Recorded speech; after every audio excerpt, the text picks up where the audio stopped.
సీత కష్టాలు సీతవి, పీత కష్టాలు పీతవి అన్నట్టు డబ్బున్నాళ్ళకి కూడా ప్రాబ్లమ్స్ ఉంటాయి.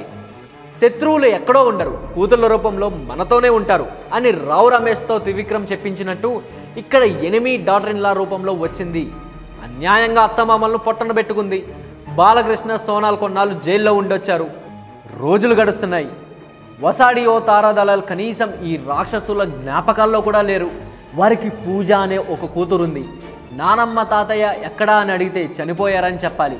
ఎలా చనిపోయారని అడిగితే ఏమని సమాధానం చెప్తారు? దరిద్రులకి తెలివితేటలు ఎక్కువ కదా, ఏదో చెప్పి మేనేజ్ చేస్తుంటారు. జైల్లో ఉన్నప్పుడు బాధపడ్డా బయటకు వచ్చాక హ్యాపీగానే ఉన్నారు. దాని నుండి డైవర్ట్ కావడానికి కూతురుంది కదా. రోజులు సంవత్సరాలు గడుస్తున్నాయి. అంతా బాగానే ఉంది అనుకుంటుండగా మరోసారి గ్రాండ్ ప్యారడీ పేరు మీడియా కోడై కూసింది. రీజన్ వసాడి ఓ తారాదళాలు చనిపోయిన 7 సంవత్సరాలకు 2005 మార్చి 28న బాలకృష్ణ, సోనాల్ వారి 19 ఏళ్ల కూతురు పూజ ముగ్గురు ఆత్మహత్య చేసుకున్నారు. అదే 8వ అంతస్తు నుండి కిందకి దూకి చనిపోయారు.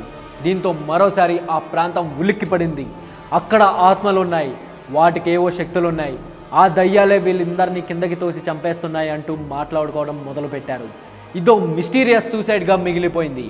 మనం ఏం విత్తనం వేస్తామో అదే పంట కోస్తాం అన్నట్టు తులసి కోట లాంటి గ్రాండ్ ప్యారడీలో గంజాయి మొక్కలా పెరిగిన సోనాల్ చివరకు నాశనమే అయింది. అది కూడా భర్త బిడ్డతో సహా.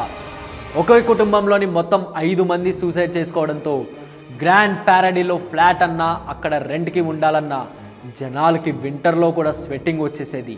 ఉన్నవాళ్ళు వెళ్ళిపోతున్నారు, కొత్త వాళ్ళు ఎవరూ రావడం లేదు. దయ్యమా అయితే మాకేం భయం అనుకున్న వాళ్ళు పైకి గంభీరంగా కనిపించిన లోపల టెన్షన్గానే బతికేస్తున్నారు. అంతు చిక్కని మరణాలతో మిస్టరీగా మారింది ఆ ప్రాంతం.